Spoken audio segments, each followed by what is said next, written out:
بسم اللہ الرحمن الرحیم۔ السلام علیکم ورحمۃ اللہ وبرکاتہ۔ معزز طلباء کرام، آپ سب کیسے ہیں؟ آج ہم کتاب ہدایہ جلد رابع میں سبق نمبر 138 کو پڑھ رہے ہیں۔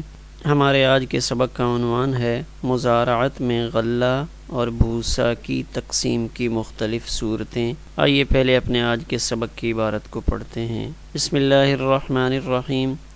ثم التبن يكون لصاحب البذر لأنه نماء بذره وفي حقه لا يحتاج إلى الشرط والمفسد هو الشرط وهذا سكوت عنه.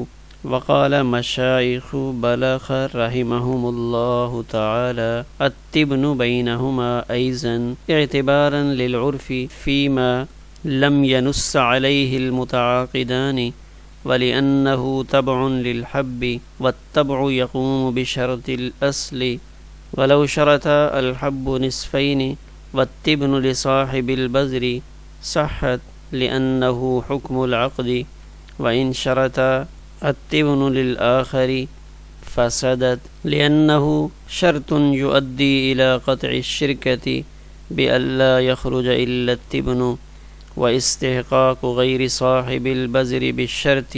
قال وإذا صحت المزارعة فالخارج على الشرط لصحة الالتزام وإن لم تخرج الأرض شيئا فلا شيء للعامل لأنه يستحقه شركة ولا شركة في غير الخارج وإن كان تجارة فالأجر مسمى فلا يستحق غيره بخلاف ما إذا فسدت لأن أجر المثل في الذمة ولا تفوت الذمة بعدم الخارج۔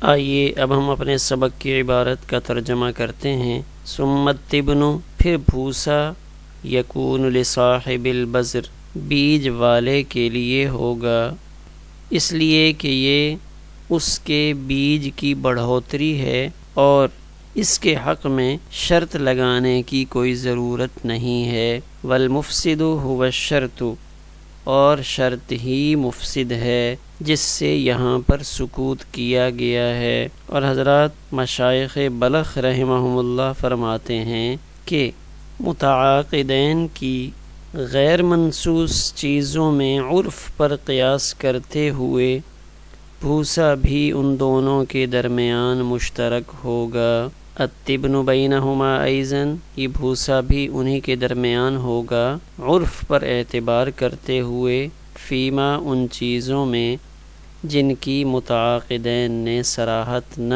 کی ہو۔ وَلِأَنَّهُ تَبْعٌ لِلْحَبِّ، اس لیے بھی کہ وہ بھوسا دانے کے تابع ہوتا ہے اور تابع اصل کی شرط کے مطابق قائم ہوتا ہے۔ وَلَوْ شَرَطَ، اگر متعاقدین نے آپس میں یہ شرط لگائی کہ غلہ ان کے درمیان نصفہ نصف ہوگا اور بھوسا بیج والے کو ملے گا تو یہ شرط لگانا درست ہے، اس لیے کہ یہی عقد کا حکم ہے۔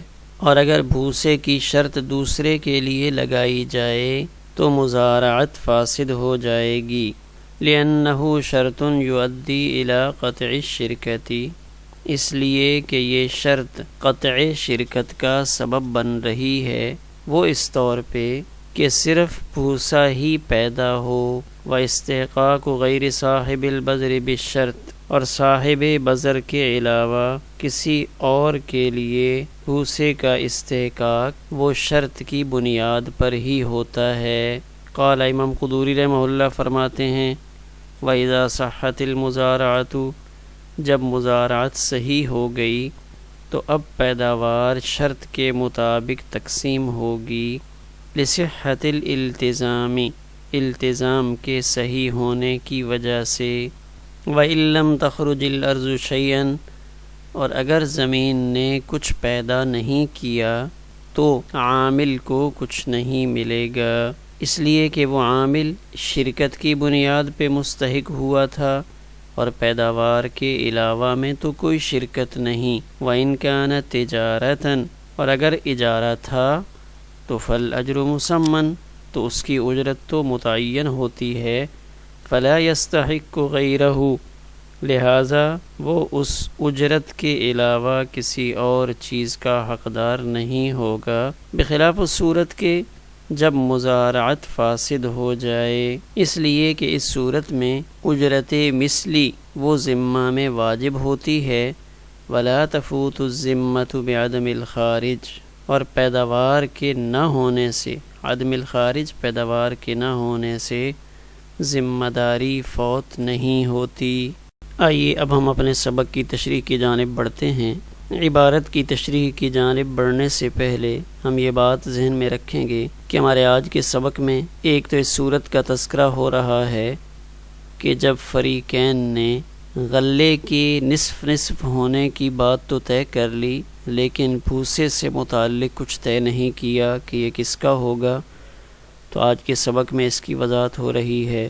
اور دوسری صورت ہمارے سبق میں آج یہ آ رہی ہے کہ غلہ تو نصف نصف کریں گے اور جو بھوسا ہے وہ بیج والے کو دیں گے، تو یہ بھی ایک صورت ہے جس میں مزارعت درست ہے۔ اور اسی طرح تیسری ایک صورت کہ جب مزارعت صحیح ہو جائے گی تو اس وقت اگر پیداوار ہوئی تو وہ تو شرط کے مطابق تقسیم ہوگی، لیکن اگر پیداوار نہیں ہوئی تو پھر کیا ہوگا۔ اسی طرح ہمارے آج کے سبق میں یہ صورت بھی آ رہی ہے کہ جب مزارعت فاسد ہو جائے تو پھر پیداوار کس کو دیں گے، یعنی ایسی صورت میں پیداوار بیج والے کو دی جائے گی۔ آئیے اب ہم اپنے سبق کی عبارت کو دیکھتے ہیں۔ ثم التبن یکون لصاحب البذر، یہ اصل میں پچھلی صورت کا یہ قصہ تھا کہ جب فریقین نے شرط لگائی تھی کہ حب غلہ تو نصف نصف کر لیں گے، لیکن انہوں نے تبن کا کوئی تذکرہ نہیں کیا تھا کہ تبن کس کو ملے گا، بھوسا یا جس کو ہمارے ہاں توڑی کہا جاتا ہے کس سے ملے گا۔ تو یہاں ماتن فرما رہے ہیں کہ ثم التبن یکون لصاحب البذر، کہ جو تبن ہوگا یہ بیج والے کو ملے گا۔ اب بیج چاہے زمین کے مالک نے ڈالا ہو، چاہے بیج اس عامل نے ڈالا ہو، جس کا بیج ہوگا اس کو دیں گے۔ کیوں؟ تو یہ پہلا قول ہے، یعنی ماتن کی رائے تو یہ ہے کہ بھوسا بیج والے کو دینا چاہیے، لِأَنَّهُ نَمَاءُ بَذْرِهِ، اس لیے کہ یہ اسی کی بیج کی نما ہے، اسی کا بیج بڑا ہے، لہٰذا جس کا بیج ہوتا ہے جو اس کی بڑھوتری ہے وہ اسی کو ملا کرتی ہے۔ وفی حقه لا يحتاج الى الشرط، اب بیج والے کے حق میں بھوسا کے ثبوت کے لیے شرط کی کوئی ضرورت نہیں۔ یہ نہیں کہا جا سکتا کہ اس کی پہلے تو شرط نہیں لگائی گئی تھی، عقد سے پہلے تو یہ طے نہیں ہوا تھا، تو بیج والا جب بھوسے کو لینا چاہے تو یہاں شرط لگانے کی کوئی ضرورت نہیں ہے۔ والمفسد هو الشرط، اور جن صورتوں میں مزارعت فاسد ہوتی ہے وہ تو شرط لگانے کی وجہ سے ہوتی ہے۔ وہذا سکوت عنہ، اور یہ جو صورت ہے یہاں اس صورت میں تو شرط سے متعلق بالکل سکون ہے، سرے سے شرط پائی ہی نہیں جا رہی، اور جو سکوت ہوتا ہے وہ سکوت مفسد نہیں ہوتا۔ وہ دوسری بات ہے، اگر یہاں شرط لگا بھی دی جاتی تو تب بھی یہ صورت فاسد نہ ہوتی، کیونکہ یہ غیر مقصودی چیز ہے، اس لیے یہ کسی کے لیے خاص ہو بھی جائے تو اس سے یہ مزارعت فاسد نہیں ہوتی۔ بلخ کے مشائخ کیا فرماتے ہیں؟ تو بلخ کے مشائخ یہ فرماتے ہیں کہ التبن بینہما ایضاً، ماتن نے تو یہ فرمایا تھا بھوسا بیج والے کو دیا جائے گا، لیکن حضرات مشائخ بلخ رحمہم اللہ تعالیٰ کی رائے گرامی یہ ہے کہ التبن بینہما ایضاً، جیسے غلہ ان کے درمیان آدھا آدھا ہوا تھا اسی طرح بھوسا بھی ان کے درمیان آدھا آدھا ہوگا، اعتباراً للعرف فیما لم ینص علیہ المتعاقدان۔ کیوں اعتباراً للعرف؟ کہ عرف کو سامنے رکھتے ہوئے، تو بلخ کا عرف شاید یہی ہوگا کہ عرف کے اعتبار سے بھوسا دونوں کو ملتا ہوگا، اس لیے عرف کو مد نظر رکھتے ہوئے یہاں بھی بھوسا دونوں کو آدھا آدھا دیں گے۔ یہ ضابطہ ہے فیما لم ینص علیہ المتعاقدان، کہ ایسی چیزیں کسی عقد میں جن کی ابتدا میں صراحت نہ ہو سکے، یعنی ان باتوں کا تذکرہ عقد میں نہیں ہوا، موٹی موٹی باتیں طے ہو گئیں، کچھ چیزیں جن کو ہلکا پھلکا سمجھ کے چھوڑ دیا گیا، وہ چیزیں کس کی ہوں گی یا کس کے ذمہ ہوں گی، تو اس کے لیے عرف کو دلیل مانا گیا ہے کہ اس علاقے کا جو عرف ہے یا اس زمانے کا جو عرف ہے اس کے مطابق ان چیزوں کو طے کر دیا جائے گا، یعنی اس سے مراد غیر مقصودی چیزیں ہیں۔ وَلِأَنَّهُ تَبْعٌ لِلْحَبِّ، اور دوسری وجہ یہ ہے کہ جو بھوسا ہوتا ہے یہ غلے کے تابع ہوتا ہے، اور غلے کے اندر یہ شرط تھی کہ دونوں کو آدھا آدھا ملے، تو وَالتَّبْعُ يَقُومُ بِشَرْطِ الْأَصْلِ، تو جو تابع ہے وہ بھی اصل والی شرط کے اعتبار سے ہی موجود ہوگا، یعنی جس اعتبار سے اصل یعنی غلہ تقسیم ہوا ہے اسی اعتبار سے بھوسا بھی تقسیم ہو جائے گا۔ اگلی صورت میں جس کا تعلق بھی بھوسے اور غلے کے ساتھ ہے، تو اس میں فریقین نے یہ طے کیا کہ غلہ دونوں آدھا آدھا کریں گے۔ وَالتِّبْنُ لِصَاحِبِ الْبَذْرِ، اور جو بھوسا ہے وہ بیج والے کو دیا جائے گا، تو صحت یہ ٹھیک ہے۔ لِأَنَّهُ حُکْمُ الْعَقْدِ، اس لیے کہ یہ عقد کا حکم ہے۔ عقد کا حکم ہے کہ اگر بھوسے کے بارے میں خاموش بھی رہتا، چپ رہتا، تب بھی یہ حکم تھا، پس جب اس کی وضاحت کر دی گئی ہے اور یہ کہہ دیا گیا کہ بھوسا بیج والے کو ملے گا، تو یہ اس کی خاموشی کے مطابق ہو گیا، جیسے خاموش رہنے میں بیج والے کو ملتا ہے، اسی طرح صراحت کر دینے سے بھی یہ بیج والے کو ہی ملے گا، اور یہ مزارعت کی صورت اور مزارعت کی یہ صورت درست ہوگی۔ لِأَنَّهُ حُکْمُ الْعَقْدِ، اس کا مطلب یہ ہے کہ اگر دونوں اس طبن کے تذکرے سے خاموش رہتے تو یہ کیا حکم رکھتا تھا، جیسے ہم پچھلی صورت میں پڑھ چکے ہیں، تو اس میں صاحب بزر کے لیے طبن تھا، اس لیے کہ یہ موجب العقد ہے، عقد کا حکم یہی ہے۔ جب انہوں نے اس پر صراحت کر دی جو اس عقد کا موجب تھا، تو صراحت کی وجہ سے اس عقد کے وصف میں کوئی تغیر نہیں آتا۔ بھئی پہلے تو ذکر نہیں کیا تھا، اب یہاں پہ ذکر کر دیا تو اب حکم بدلنا چاہیے، نہیں۔ جیسے ایک چیز اس کو ہم ذکر نہ بھی کریں، جیسے ہم کسی دکان والے سے سبزی خریدتے ہیں یا دودھ خریدتے ہیں، تو ظاہر ہے وہ ہمیں شاپر میں ڈال کے دیتا ہے، تو اب ہم شاپر میں ڈال کر دینے کا تذکرہ نہ کریں یا کر دیں تو اس سے عقد کے اوپر کوئی فرق نہیں پڑتا۔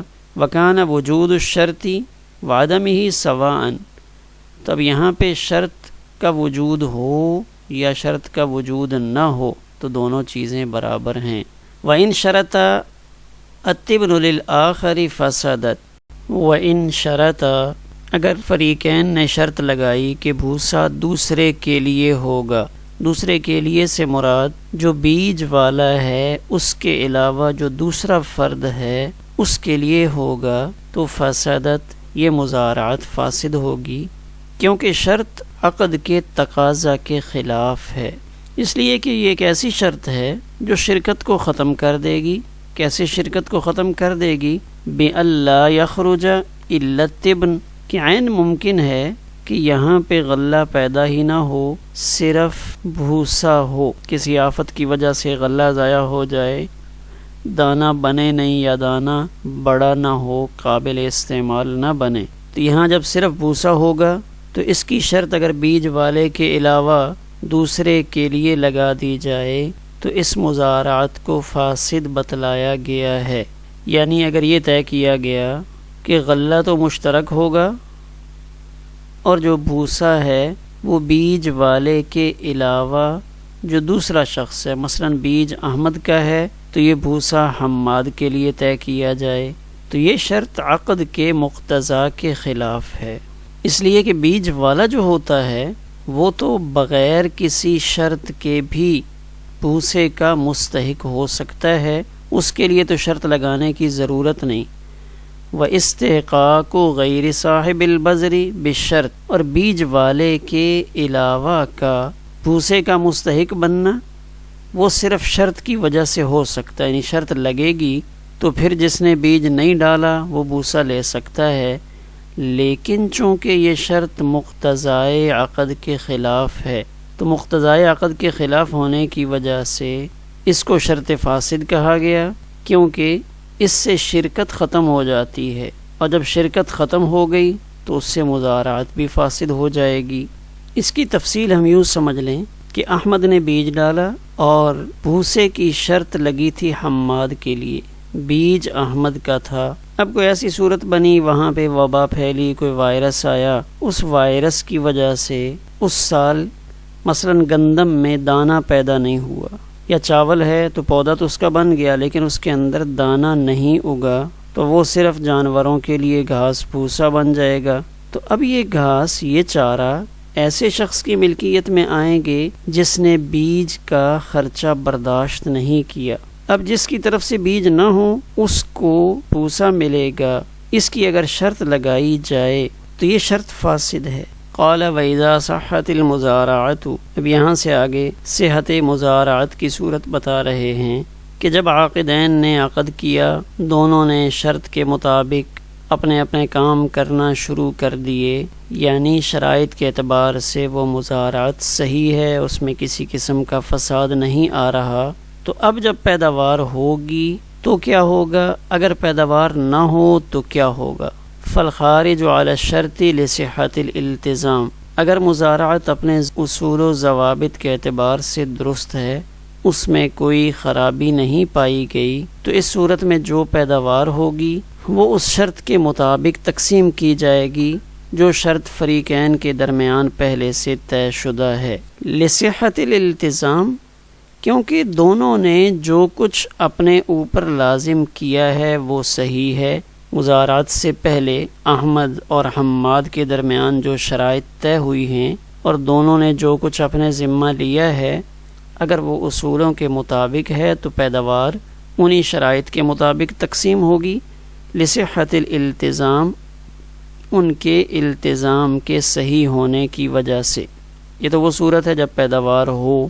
وَإِن لَّمْ تَخْرُجِ الْأَرْضُ شَيْئًا، لیکن اگر کسی وجہ سے پیداوار ہوئی نہیں، زمین سے کچھ اگا ہی نہیں، فَلَا شَيْءَ لِلْعَامِلِ، تو اس صورت میں عامل کو کچھ نہیں ملے گا۔ مثلا زمین کا مالک احمد ہے، احمد نے مزارعت کر رکھی ہے حماد کے ساتھ، تو ابتدا کے اعتبار سے تو مزارعت ٹھیک رہی، لیکن محنت کے باوجود، ہل چلانے کے باوجود، بیج ڈالنے کے باوجود کچھ اگا نہیں، تو فلا شیء للعامل، تو عامل کو کچھ نہیں ملے گا، یعنی عامل کو کوئی اجرت نہیں ملے گی۔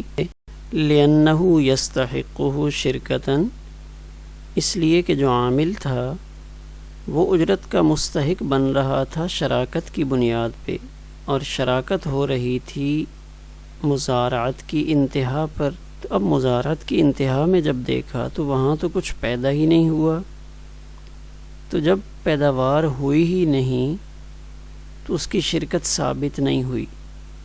ولا شرکت فی غیر الخارج، تو پیداوار کے علاوہ میں تو کوئی شراکت والا آپشن موجود ہی نہیں ہے، یعنی وہ چیز موجود نہیں ہے جہاں سے اس کو اجرت ملنے والی تھی۔ تو اب وَإِن كَانَتْ إِجَارَةً، ہاں اگر یہ معاملہ شرکت کا نہ ہو بلکہ اجارہ کا ہو، اگر ہم تھوڑی دیر کے لیے یہ سمجھ لیں کہ یہ شرکت نہیں تھی مزارعت بلکہ یہ اجارہ تھا، جب ہم اس کو اجارہ کے پہلو سے دیکھیں گے تو پھر پہلے سے اجارہ میں جتنی اجرت مقرر کی گئی ہے اس کے علاوہ وہ کسی اور چیز کا مستحق نہیں ہوگا۔ فالاجر مسمن، تو جو اجرت متعین کی، مثلا اس سے کہا گیا تھا کہ آپ 3 مہینے کام کرو، 3 مہینے کے بعد ہم آپ کو 30,000 روپیہ دیں گے، تو عامل کو 30,000 روپیہ مل جائے گا۔ فلا یستحق غیرہ، تو اس کے علاوہ کسی اور چیز کا مستحق نہیں ہوگا۔ کہتے ہیں اگر یہاں پہ یہ بات کہی جائے کہ مزارعت تو ابتدا میں اجرت ہی ہوتی ہے، یعنی مزارعت کی ابتدا کو دیکھا جائے تو وہ تو اجارے والا معاملہ ہی ہوتا ہے، ہاں آخر میں جا کر یہ شرکت بن جاتی ہے، تو ابتداً اجارے والا معاملہ ہونے کی صورت میں اس کو اجرت تو ملنی چاہیے۔ تو اس کا جواب یہ دیا جاتا ہے کہ ہاں اس معاہدہ اجارہ میں اس کی اجرت بیان تو ہوئی تھی، مثلا یہ کہ پیداوار میں سے نصف یا چوتھائی پیداوار اس کی ہوگی، جو کہ ایک مقرر شدہ حصہ ہے، تو اب جو اس کی اجرت مقرر کی تھی وہ تھی پیداوار، تو یہاں تو پیداوار ہوئی نہیں، تو جب پیداوار ہوئی نہیں ہے تو وہ کیسے دیا جا سکتا ہے؟ تو چونکہ یہاں اس صورت میں زمین کے مالک احمد کو کچھ نہیں مل رہا، لہٰذا عامل حماد اس کام کرنے والے کو بھی کچھ نہیں ملے گا۔ یہاں ایسا تو ہے نہیں کہ کچھ پیداوار ہوئی اور وہ ساری پیداوار احمد لے کر چلا گیا، بلکہ یہاں کچھ ہوا ہی نہیں ہے، پیداوار ہوئی نہیں۔ تو اب جب پیداوار نہیں ہوئی تو جیسے زمین کے مالک کو کچھ نہیں مل رہا، اسی طرح کام والے کو بھی کچھ نہیں ملے گا۔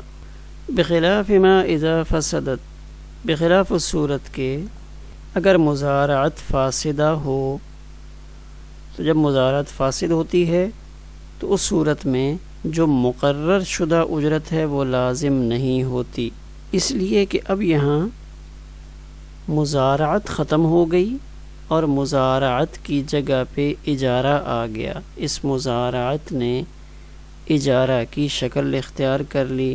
تو اب جب ایسی صورت بن جائے تو اس میں مقرر شدہ اجرت لازم نہیں ہوتی، بلکہ اس کا اجر مثلی لازم ہوتا ہے۔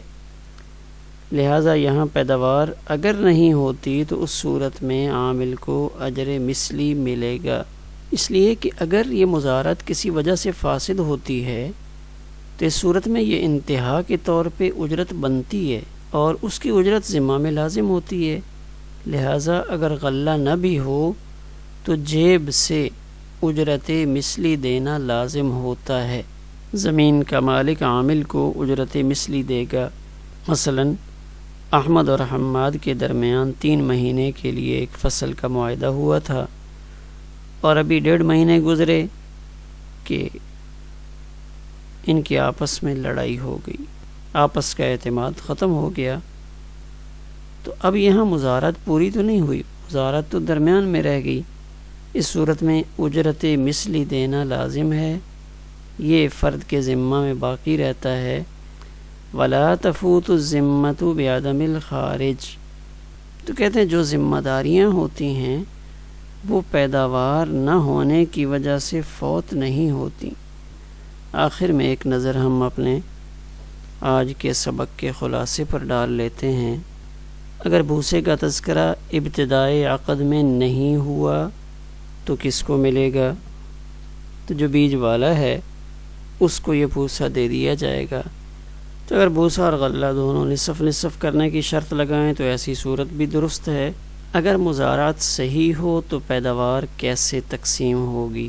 اگر مزارعت اپنی شرائط کے ساتھ درست ہے، اس میں شرعی طور پہ کوئی نقص نہیں پایا جاتا، تو مزارعت صحیحہ میں پیداوار کو شرائط کے مطابق تقسیم کریں گے۔ اگر پہلے شرط لگی تھی تہائی، چوتھائی یا نصف کے اعتبار سے، جس اعتبار سے بھی شرط لگی ہے، تو اس شرط کے مطابق ہی پیداوار کو تقسیم کیا جائے گا۔ مثلا زمین کا جو مالک ہے اس کو 1/3 غلہ ملے گا، جو محنت کرنے والا ہے اس کو 2/3 غلہ ملے گا۔ تو انہی شرائط کے مطابق دونوں میں وہ غلہ بھی تقسیم ہوگا۔ اگر شرائط پر عمل درآمد کے بعد بھی کچھ پیدا نہ ہو تو اس دوسری صورت میں عامل کو کچھ نہیں ملے گا، اس لیے کہ اس کی شرکت تو پیداوار میں تھی، پیداوار تو ہوئی نہیں، لہذا اس کو کچھ نہیں ملے گا۔ جیسے زمین کے مالک کو کچھ نہیں مل رہا تو یہاں عامل کو کچھ نہیں ملے گا۔ اگر مزارعت فاسد ہو جائے تو پیداوار کس کی ہوگی؟ اس کے بارے میں فرماتے ہیں کہ مزارعت فاسد ہو جائے تو اس صورت میں پیداوار بیج والے کی ہوتی ہے۔ بلخ، کیونکہ ہمارے آج کے سبق میں مشائخ ماوراء النہر کی نسبت سے بلخ کے علاقے کا تذکرہ آیا، تو اس کے بارے میں ہم جان لیتے ہیں کہ جو موجودہ زمانے کا بلخ ہے یہ افغانستان کے صوبہ بلخ کا ایک چھوٹا سا قصبہ ہے، جو صوبائی دارالحکومت مزار شریف کے شمال مغرب میں اور دریائے آمو سے 70 کلومیٹر جنوب میں واقع ہے۔ تو گویا کہ بلخ ایک پرانے زمانے کا بلخ تھا اور ایک موجودہ دور کا بلخ ہے۔ تو جو قدیم بلخ ہے وہ اس دور میں خراسان کا ایک اہم ترین شہر تھا۔ اب یہ موجودہ دور میں افغانستان کا سب سے قدیم شہر ہے، لیکن یہ شہر اب شہر کی شکل میں موجود نہیں ہے بلکہ کھنڈر کی شکل میں موجود ہے۔ یہ دریائے بلخ کے کنارے سے 12 کلومیٹر دور بلندی پر واقع ہے۔ اب مورخین بلخ کے بارے میں یہ کہتے ہیں کہ جو بلخ ہے سکندر اعظم سے پہلے آباد تھا۔ بلخ کا قدیم نام باختر تھا۔ سکندر اعظم کی ملکہ روشنک اسی شہر کی رہنے والی تھی۔ 1870 عیسوی سے قبل جو بلخ تھا یہ صوبہ بلخ کا دارالحکومت تھا، لیکن اس دہائی میں سیلاب کے بعد ملیریا کی بیماری پھیلنے لگی، تو پھر اس وقت میں وہ دارالحکومت مزار شریف منتقل کر دیا گیا۔ 1220 عیسوی میں چنگیز خان نے بھی اس شہر پر حملہ کیا تھا۔ اس شہر کے تمام باشندوں کو قتل کیا، عمارتوں کو زمین بوس کر دیا، جبکہ 14ویں صدی میں امیر تیمور کے حملہ کے موقع پر بھی یہاں اسی قسم کی صورتحال رہی۔ ہمارا آج کا سبق اسی پر مکمل ہوا۔